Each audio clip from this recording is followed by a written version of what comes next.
Ya, selamat pagi Bapak Ibu Saudara yang dikasihi Tuhan. Baik saudara-saudara yang berada di ruang doa di tempat ini maupun saudara yang menyaksikannya di rumah secara online. Morning prayer pada pagi hari ini kita akan bersama-sama mengikutinya dan masih dalam rangka situasi bulan kebangsaan di mana kita memperingati akan hari kemerdekaan kita. Dan saudara perhatikan dekorasi di depan saya ini ada bendera merah putih menunjukkan akan sikap kebangsaan yang ada di dalam diri kita semuanya. Biarlah pada hari ini ketika kita bersama-sama berada di dalam satu persekutuan bersama dengan Tuhan, kita juga dapat menghayati sekaligus hidup dan keberadaan kita di negara ini. Dan marilah kita mengucapkan syukur atas apa yang Tuhan berikan kepada kita, kesehatan, kekuatan, tetapi juga sekaligus kehidupan di bangsa dan negara kita ini, di mana Tuhan memberikan segala sesuatu yang luar biasa. Karenanya kita pujikan Kidung Jemaat 337, betapa kita tidak bersyukur. Kita nyanyikan bait pertama dan ketiga.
Sungguh Tuhan, kami bersyukur atas anugerah kasih karunia Tuhan yang Tuhan limpahkan kepada kami.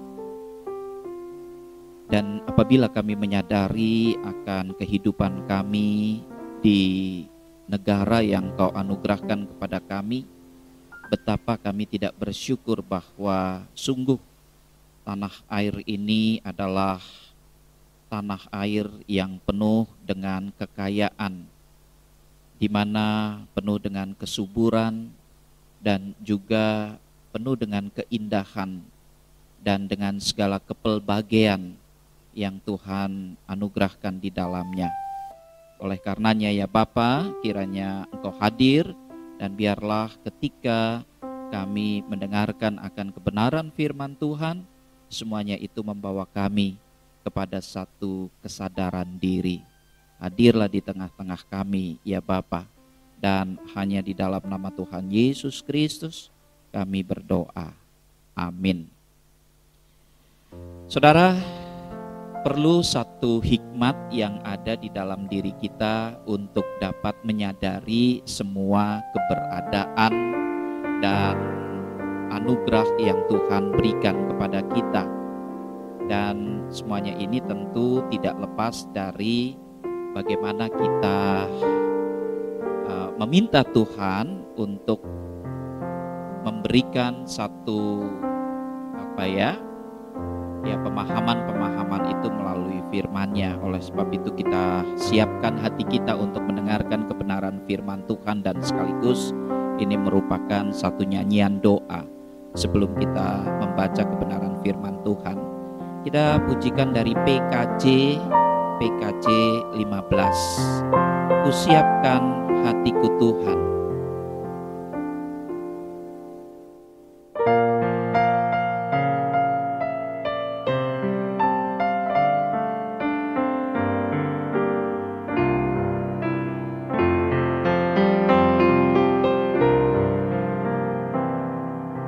Kusiapkan hatiku Tuhan, menyambut firman-Mu saat ini. Aku sujud menyembah Engkau dalam hadirat-Mu saat ini. Curahkanlah pengurapan-Mu kepada umat-Mu saat ini.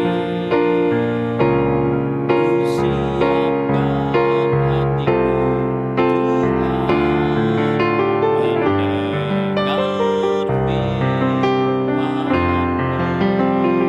firman-Mu.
Saudara, kita akan membaca firman Tuhan yang terambil dari Galatia pasal 5 ayat 13 hingga yang ke-15. Galatia pasal 5 ayat 13 hingga yang ke-15 yang demikianlah. Saudara-saudara, memang kamu telah dipanggil untuk merdeka. Tetapi janganlah kamu mempergunakan kemerdekaan itu sebagai kesempatan untuk kehidupan dalam dosa, melainkan layanilah seorang akan yang lain oleh kasih. Sebab seluruh hukum Taurat tercakup dalam satu firman ini, yaitu kasihilah sesamamu manusia seperti dirimu sendiri. Tetapi jika kamu saling menggigit dan saling menelan, awaslah supaya jangan kamu saling membinasakan. Ya saudara yang terkasih, sedemikian jauh pembacaan firman Tuhan. Berbahagialah mereka yang senantiasa mendengarkannya, menyimpannya, terlebih suka memberlakukan di dalam hidupnya hari lepas hari. Tema kita pada hari ini adalah kemerdekaan sejati. Ya, beberapa waktu yang lalu kita baru saja memperingati akan hari ulang tahun kemerdekaan Republik Indonesia, saudara. Dan ketika kita berbicara tentang kemerdekaan yang sejati ini, menjadi sesuatu yang penting karena apa? Bagaimana situasi dan keberadaan seseorang yang merdeka itu? Apakah dia memiliki satu kebebasan yang betul-betul bebas, atau dia merasa bahwa tidak ada kebebasan itu? Nah, saudara, kita akan melihat dari sudut pandang kekristenan ini. Saya mulai dengan sebuah cerita, saudara. Pada satu waktu bertemulah seorang pejabat negara, ya, yang berpakaian indah dan menunggangi kuda yang bagus. Dia sedang berkeliling, ya, memeriksa akan kota yang dia pimpin itu. Nah, pada saat itu pejabat itu bertemu dengan seorang sufi yang berpakaian lusuh dan kumal, saudara. Ya, dengan sombong sang pejabat yang naik kuda tersebut menghampiri sang sufi ini. Ya, lalu dia kemudian berbahasa basi sebentar kepada sang sufi tersebut, ya. Lalu sang pejabat itu tiba-tiba berkata kepada si sufi ini yang kumal. Dia berkata demikian, "Kawan, jika engkau membutuhkan sesuatu, janganlah malu-malu untuk mendatangiku di istanaku. Mintalah apa saja yang kamu butuhkan dan aku akan memenuhinya."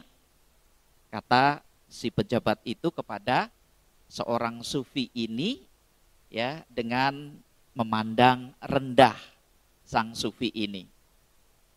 Ya, sang sufi itu kemudian melihat sang pejabat itu, dan sang sufi itu berkata, saudara, "Bagaimana aku meminta sesuatu kepadamu, padahal engkau adalah budak dari budak-budakku?"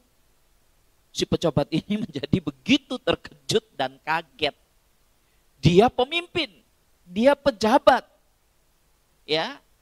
Kok kemudian dia dikatakan oleh sang sufi ini sebagai seorang budak, bahkan budak dari budak-budaknya sang sufi ini. Emangnya sang sufi ini adalah seorang kaya yang mempunyai banyak budak, dan dia adalah budak dari budak-budaknya, saudara. Agak jengkel juga si pejabat itu, ya, tetapi dia tidak menyangka jawaban itu akan begitu menohok dirinya. Dan kemudian dia bertanya kepada sang sufi itu dengan sengit karena mendapatkan jawaban yang sedemikian menyakitkan. Ya, si pejabat itu mulai berkata, "Lalu siapa budakmu yang menjadi rajaku?" Ya, siapa budakmu yang menjadi rajaku? Nah, kemudian apa jawab daripada sang sufi ini? Ya, yang menjadi raja atas dirimu sebagai budak adalah hawa dan nafsu. Hawa dan nafsu. Hawa dan nafsu ini adalah budakku, dan dia memerintah dan menjadi raja atas dirimu. Aku telah berhasil mengalahkan akan hawa dan nafsu, dan aku tidak menjadi budaknya. Namun hawa dan nafsu ini keduanya telah menguasai dirimu. Ya, itulah jawab sang sufi ini, dan kemudian sang pejabat itu hanya bisa berpikir keras apa makna dari semuanya itu. Nah, saudara yang terkasih, seringkali orang berpikir bahwa kemerdekaan dan kebebasan adalah di mana seseorang dapat melakukan apa saja yang ia inginkan tanpa dapat diikat dan dipengaruhi oleh apapun. Ia bebas untuk melakukan kehendak hatinya, tidak ada tekanan-tekanan, tidak ada aturan atau hukum-hukum yang menjadi penghalang, dan tidak ada sejumlah norma atau tanggung jawab moral yang selalu berkaitan dengan dirinya sendiri. Pokoknya seseorang dapat bebas dan lepas. Nah, itulah yang seringkali terjadi, sehingga kadang-kadang orang ketika mengartikan sebuah demokrasi itu ya bebas, ya tanpa adanya sesuatu konsekuensi. Pokoknya apa yang ada di dalam diri saya, apa yang saya ungkapkan, kemukakan, semuanya itu bebas, tidak ada yang melarang. Kadang-kadang orang tidak memikirkan adanya satu tanggung jawab yang sebetulnya ada di dalam dirinya. Nah, sekarang pertanyaannya adalah, apakah memang benar ada orang yang benar-benar murni memiliki kemerdekaan atau kebebasan itu, saudara? Ya, kalau kita merenungkan dari cerita sang pejabat dan sang sufi tadi, ternyata tidak ada seorang pun yang benar-benar memiliki kemerdekaan dan kebebasan itu. Ya, seseorang yang berpikir ia bebas, lepas, dan dapat melakukan segala sesuatu sekehendak hatinya sendiri, ternyata ia masih diikat oleh apa? Dia masih diikat oleh keinginannya yang dinamakan oleh hawa nafsu tadi. Ya, dia masih senantiasa dikuasai oleh segala apa yang ada di dalam dirinya, di mana dia tidak bisa berada di atas hawa nafsu, tetapi justru dia dikendalikan oleh hawa nafsu. Dan ketika seseorang tidak dapat melepaskan dirinya dari hawa nafsunya, maka sebetulnya dia terpenjarakan oleh hawa nafsu tersebut. Maka jangan heran, saudara, ketika orang merasa dia melakukan segala sesuatu dengan bebas, sebetulnya dia sedang dikendalikan oleh keinginan-keinginannya. Dia telah dikendalikan oleh segala sesuatu. Ya mungkin amarah, ya mungkin segala apa yang ada di dalam dirinya itu, sehingga dia tidak bisa mengendalikan dan menjaga apa yang dia bicarakan, apa yang dia lakukan, dan apa yang dia pikirkan. Karena memang tidak mudah, saudara, untuk mengendalikan keinginan, untuk tidak marah saja, ya, untuk tidak berpikir yang macam-macam saja. Tidak, ya, selalu dia berpikir akan sesuatu sesuai dengan apa yang dia pikirkan. Seharusnya ketika kita berpikir tentang sesuatu yang benar, yang sesuatu yang di atas segala-galanya, yaitu apa? Ya, yang di bawah terang firman Tuhan. Nah, maka disinilah, saudara, kita bisa melihat apa yang dikatakan Rasul Paulus yang mengingatkan kembali jemaat Galatia agar tidak mempergunakan kemerdekaan yang sudah diperolehnya itu untuk melakukan dosa atau kejahatan. Ya, dengan perkataan lain, saudara, Tuhan memanggil kita untuk merdeka bukan supaya kita menjadi jahat, melainkan supaya kita menjadi baik dan melakukan segala tindakan-tindakan yang ada itu dengan kasih. Kita bebas atau merdeka bukan supaya kita bertindak sekehendak hati kita, namun justru supaya kita bisa bertindak benar dan melakukan segala sesuatu dengan baik bagi orang lain. Kebebasan atau kemerdekaan itu bukan untuk membuat kita egois dan menjadi orang yang sangat individualis, melainkan justru menjadi orang yang peduli, yang begitu memperhatikan dan selalu memiliki sikap kasih sayang kepada semua orang.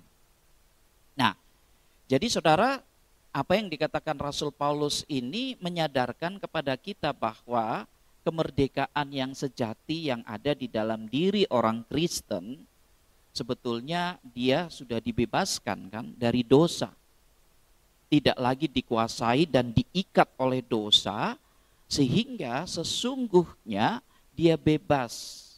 Bebas dalam satu kerangka bagaimana dia berpikir secara benar, melakukan tindakan-tindakan sesuai dengan apa yang diinginkan Allah, dan tidak berada pada satu ikatan atau jeratan kuasa dosa iblis. Kalau dia tidak bisa melepaskan dari situasi yang demikian, maka apa yang terjadi? Sama saja sebetulnya dia tidak bebas, saudara. Nah, oleh sebab itu saudara, kita juga bisa melihat referensi apa yang dikatakan oleh Rasul Paulus tentang kebebasan ini, di mana Paulus pernah mengemukakan satu refleksi hidup kebebasannya. Ya, dikatakan di dalam 1 Korintus pasal 6 ayat 12. Di sana Rasul Paulus pernah mengemukakan demikian, segala sesuatu halal bagiku, tetapi bukan semuanya berguna. Ya, perhatikan. Segala sesuatu halal bagiku, semuanya boleh dilakukan, tidak apa-apa, ya, tidak ada larangan, boleh. Tetapi Rasul Paulus katakan bahwa bukan berarti semuanya itu berguna. Ya, kalau kita bebas melakukan apa saja, ya kita lihat apakah yang kita lakukan itu bermanfaat, berguna bagi diri kita, juga bagi orang lain. Kalau kita boleh melakukan tetapi tidak berguna, ya ngapainlah melakukannya itu. Tetapi Rasul Paulus melanjutkan, tetapi aku tidak membiarkan diriku, ya. Nah, bukan semuanya berguna. Segala sesuatu halal bagiku, tetapi aku tidak membiarkan diriku diperhamba oleh sesuatu apapun. Bagi Rasul Paulus, dia bebas. Segala sesuatu dia bisa melakukannya, dan apa yang dia lakukan yang dikatakan halal itu boleh kok, enggak apa-apa. Tetapi bukan berarti bahwa ketika segala sesuatu semuanya itu dapat dilakukan oleh Rasul Paulus, membuat dia kemudian diperhamba oleh apa yang ia ingin lakukan. Jadi dia tidak ingin supaya apa? Hidupnya itu dikendalikan atau diperbudak oleh keinginan-keinginannya. Nah ini loh saudara, sesuatu yang sebetulnya memberikan pencerahan kepada kita di dalam situasi ketika kita merenungkan akan kemerdekaan pada saat ini. Dan di dalam 1 Korintus pasal 10 ayat 23, Rasul Paulus juga mengatakan demikian. Segala sesuatu diperbolehkan, benar, tetapi bukan segala sesuatu berguna. Ya, segala sesuatu diperbolehkan, benar, tetapi bukan segala sesuatu membangun. Jadi kalau kita ingin melakukan segala sesuatu itu, kita harus melihat apakah ini berguna atau membangun, begitu. Kalau tidak berguna dan tidak membangun, untuk apa? Ya, kadang-kadang orang itu memberikan kritikan kepada pemerintah, memberikan masukan-masukan, tetapi kadang-kadang apa yang mereka berikan itu bukan membangun akan kehidupan kebersamaan, tetapi untuk menjatuhkan, ya, tidak memberikan satu solusi yang ada. Ya harusnya kita memberikan masukan-masukan, tetapi kita juga harus ini loh, sebaiknya begini, sebaiknya begitu. Ya, jadi itulah sikap yang bertanggung jawab di dalam hidup ini. Dan di dalam 1 Korintus 8 ayatnya yang ke-9 juga mengatakan, janganlah supaya kebebasanmu ini menjadi batu sandungan bagi mereka yang lemah. Ya, jadi ternyata ketika kita bebas melakukan segala sesuatu, kita berpikir kita orang merdeka, ya sekarang sudah zamannya demokrasi, orang boleh melakukan apa saja, tidak boleh diintimidasi, tidak boleh diatur, tidak boleh diarahkan. Ya betul. Tetapi ketika kita melakukan semuanya itu, kita juga harus berpikir bahwa apa yang kita lakukan itu membawa kenyamanan, membawa satu iklim yang baik atau tidak. Atau justru membuat orang jengkel, ngedumel, dan itu menjadi batu sandungan. Ya. Nah, saudara, ada pernyataan yang dapat membuka pemikiran yang membawa pencerahan bagi kita semua, ya. Yakni apa? Dikatakan bahwa manusia tidak merdeka namun mengandung kemerdekaan yang sebenarnya. Manusia tidak merdeka namun untuk merdeka yang sesempurna-sempurnanya. Bagaimana ini Pak Jerdi? Kalimat ini. Manusia tidak merdeka namun mengandung kemerdekaan yang sebenarnya. Ya tadi kita merasa bahwa kalau begitu kita tidak bisa melakukan segala sesuatu dengan bebas dong. Iya.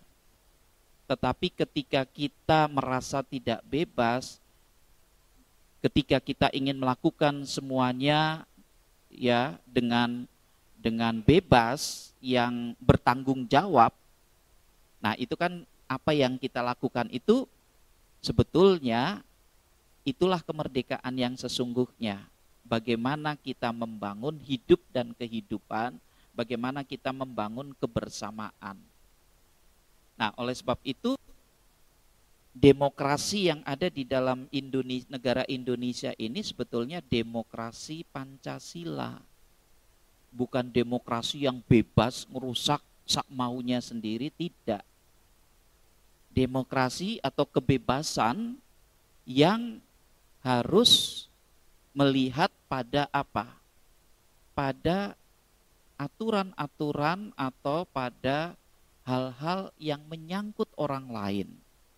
Ya, ketika kita sudah kita bebas tetapi mengganggu orang lain, mengganggu akan hak-hak daripada orang lain, harkat dan martabat orang lain, sebetulnya kita sudah melakukan sesuatu yang tidak merdeka, tidak demokrasi.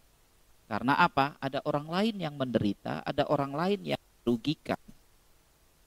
Ya, jadi kalau kita mau ingin melakukan sesuatu yang sebenarnya, kemerdekaan yang sesungguhnya, kita harus lihat aspek-aspek di sana. Dan pada saat kita melakukan itu, maka sebetulnya kita sedang merdeka dengan sempurna. Karena apa? Karena kita bebas juga melakukan segala sesuatu, tetapi orang lain juga tidak merasa terganggu, tidak merusak kehidupan ini, semuanya berjalan dengan harmoni dan baik. Nah saudara, dari sinilah kita dapat melihat bahwa untuk tetap berada di dalam kemerdekaan dan kebebasan, seseorang harus rela berada di dalam satu area yang kelihatannya tidak merdeka atau tidak bebas, namun dia lepas dari perhambaan, ya. Dia lepas dari perhambaan. Apa area itu? Tidak lain adalah hidup di dalam roh, ya. Inilah yang dibahas oleh Rasul Paulus di dalam perikop tentang kemerdekaan atau kebebasan. Bagaimana kita hidup di dalam roh dan dikendalikan oleh Roh Kudus, dan di sanalah sebetulnya ya kita berada di dalam satu area yang bebas itu, namun lepas dari segala perhambaan. Nah, oleh karenanya saudara, kalau kita melihat perikop yang tadi kita barusan baca, Galatia pasal 5 ayat 13 hingga yang ke-15, di ayat 16 itu Rasul Paulus berbicara tentang apa? Hidup menurut daging atau roh. Ya. Karena apa? Ketika kita memperhatikan hidup dalam roh, ya, seolah-olah kita terkurung oleh batasan-batasan kehendak roh, akan tetapi justru di sana kita bisa lepas dari keinginan daging. Di dalam roh kita bisa melayani orang lain dengan baik, dengan kasih, sedangkan di dalam kedagingan membawa kita kepada amarah dan percideraan. Nah, ini menjadi satu pilihan-pilihan. Kita mau hidup di dalam daging, kedagingan kita, hawa nafsu kita, atau kita mau hidup di dalam roh. Justru di sini kita bisa melihat bahwa kemerdekaan sejati adalah ketika seseorang dapat membebaskan diri dari hawa nafsunya dan hidup di dalam Roh Kudus yang mengendalikan hidupnya. Dia tidak lagi berada di dalam keinginan-keinginan dagingnya, ya, tetapi dia senantiasa berada di bawah kuasa Roh Kudus. Ya, kita bisa melihat perbuatan daging telah nyata, yaitu percabulan, kecemaran, hawa nafsu, penyembahan berhala, sihir, perseteruan, perselisihan, iri hati, amarah, kepentingan diri sendiri, percideraan, roh pemecah, kedengkian, kemabukan, pesta pora, dan sebagainya. Tetapi buah-buah roh itu adalah kasih, sukacita, damai sejahtera, sabar, kemurahan, kebaikan, kesetiaan, kelemah lembutan, penguasaan diri. Nah, tinggal yang mana? Yang dimana kita akan hidup di alam kemerdekaan ini. Kalau kita hidup di dalam alam kemerdekaan ini dan dikuasai oleh Roh Kudus, seolah-olah tidak bebas, tetapi sebetulnya kita justru tidak diperbudak dan diperhamba oleh hawa nafsu yang tadi. Saya yakin dan percaya bangsa dan negara kita ini akan dapat berjalan dengan baik jikalau kita hidup di dalam kemerdekaan yang sejati, kemerdekaan yang sesungguhnya, dalam artian kita tidak lagi diperhamba oleh hawa nafsu kita. Kalau kita tidak diperhamba oleh hawa nafsu kita, maka pelanggaran-pelanggaran terhadap aturan-aturan moralitas di alam bangsa dan negara ini tentu semuanya berjalan dengan baik. Ya, orang berjalan tertib, harmoni, ya, tidak melanggar aturan-aturan yang ada, dan korupsi juga pasti tidak banyak, ya, bermunculan. Karena apa? Orang sudah bisa mengendalikan akan hawa nafsu dan keinginan-keinginannya, ya, untuk semuanya agar dia dapat menikmati apa yang diinginkan. Tetapi saya yakin tidak sesederhana itu. Untuk mengalahkan hawa nafsu dibutuhkan satu hidup kerohanian, keimanan yang luar biasa. Dan kalau kita taat, ya, kepada agama, iman, dan kepercayaan kita masing-masing, kita memberi diri untuk dikuasai oleh Roh, maka bukan hal yang mustahil hidup damai sejahtera, kemerdekaan yang sejati akan dapat dirasakan oleh seluruh bangsa Indonesia dan seluruh tumpah darah Indonesia. Dan marilah kita memulai dari ruang lingkup yang terkecil. Pribadi kita, keluarga kita, persekutuan kita, gereja kita, dan keluar ke masyarakat, dan pada akhirnya di dalam kehidupan bangsa dan negara. Kiranya Tuhan memberkati kita. Amin. Kita masuk dalam saat teduh sejenak.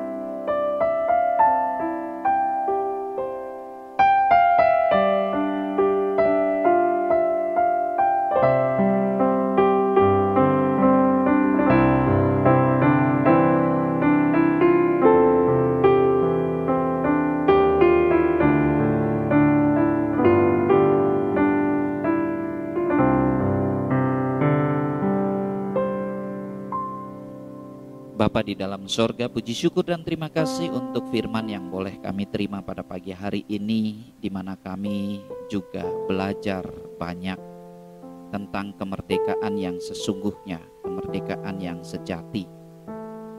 Biarlah ya Tuhan kami dapat mengisi hari-hari kami, di mana kami menyerahkan diri kami, hidup kami, pikiran kami, keinginan-keinginan kami, hanya di dalam Roh-Mu yang kudus. Sehingga meskipun kami merasakan bahwa semuanya ada di dalam batasan-batasan kehendak roh, akan tetapi justru di sanalah kami bisa lepas dari segala keinginan-keinginan daging kami, di mana kami diperhamba oleh hawa nafsu kami. Dan pada akhirnya ketika kami terlepas dari semuanya itu, kami dapat melayani orang lain, dapat bersikap baik dan penuh kasih terhadap orang lain. Bapa di dalam sorga, kami sadar bahwa seringkali justru hawa nafsu, keinginan-keinginan kedagingan kami, semuanya membawa kami kepada percideraan, amarah, dan pemecah belahan kehidupan di dalam berbangsa dan bernegara. Biarlah ya Tuhan, ketika kami merenungkan semuanya itu kembali, kami dapat mengendalikan seluruh hidup kami dan menyerahkan diri hanya dalam pimpinan dan kuasa yang daripada Roh-Mu yang kudus. Tuhan, di dalam kebersamaan kami juga mengucapkan syukur bahwa berangsur-angsur situasi pandemi mulai menurun. Walaupun demikian kami harus masih tetap waspada dengan perkembangan COVID. Kami justru harus mengendalikan diri, dan kami justru harus menjaga diri kami, juga menjaga orang lain agar hidup mereka berada di dalam satu keselamatan. Kami juga berdoa biarlah ibadah-ibadah yang sudah dimulai secara onsite dapat berjalan dengan baik. Dan dengan demikian juga Tuhan lindungi agar keselamatan daripada saudara-saudara kami, anak-anak Tuhan di dalam keimanannya, peribadahannya, semuanya boleh berjalan dengan baik. Kami juga berdoa bagi ibadah yang akan diselenggarakan pada tiap-tiap hari Minggu, semuanya kiranya dapat berjalan dengan lancar di dalam perlindungan yang daripada Tuhan.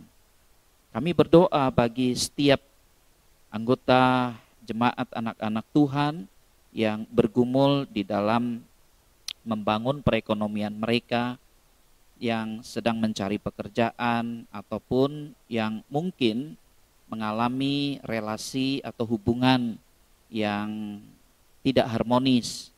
Kiranya Tuhan berkati, Tuhan tolong agar dengan demikian anak-anak Tuhan pada akhirnya boleh bertindak dengan baik, dan dengan demikian mereka mendapatkan satu hikmat yang daripadamu untuk menjadi berkat bagi sesama.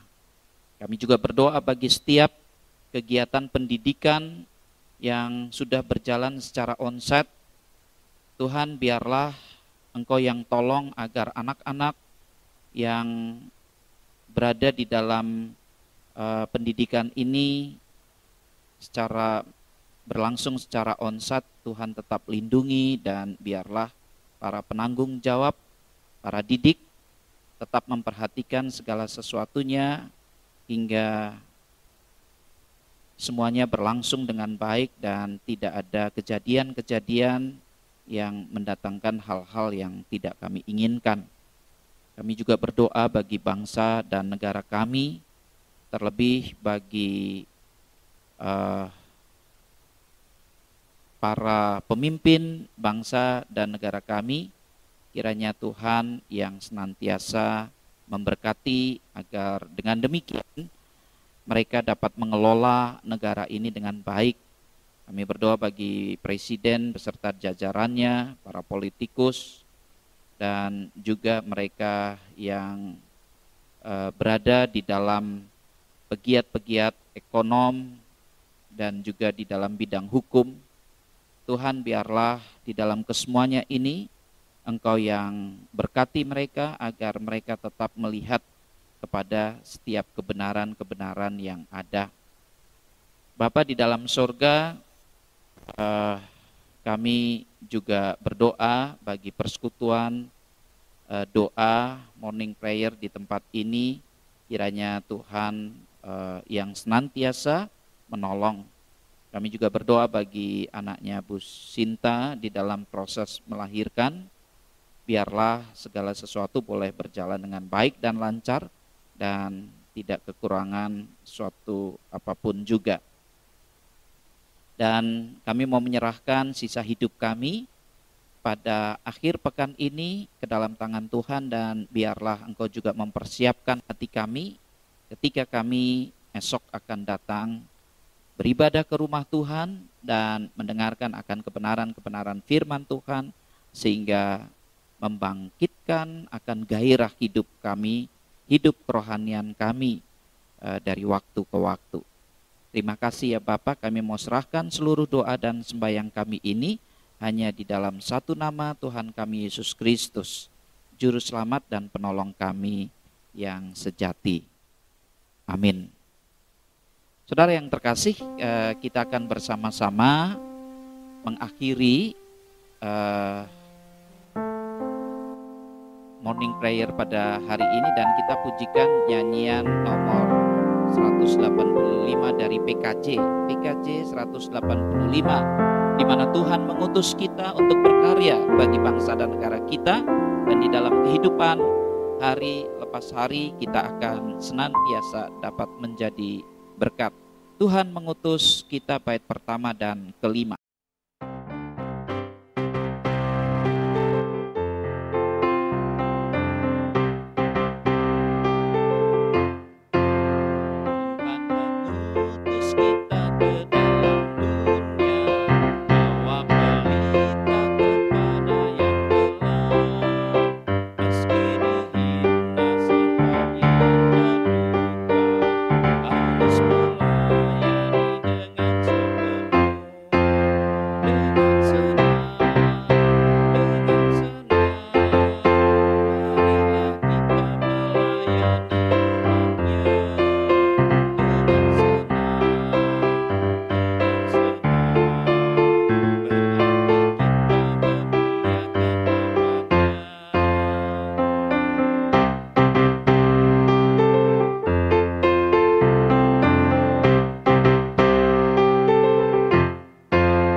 yang daripada Tuhan.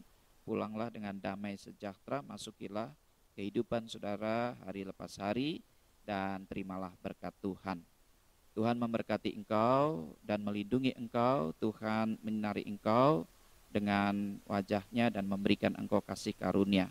Tuhan menghadapkan wajahnya kepadamu dan memberi engkau damai sejahtera sekarang sampai selama-lamanya. Amin.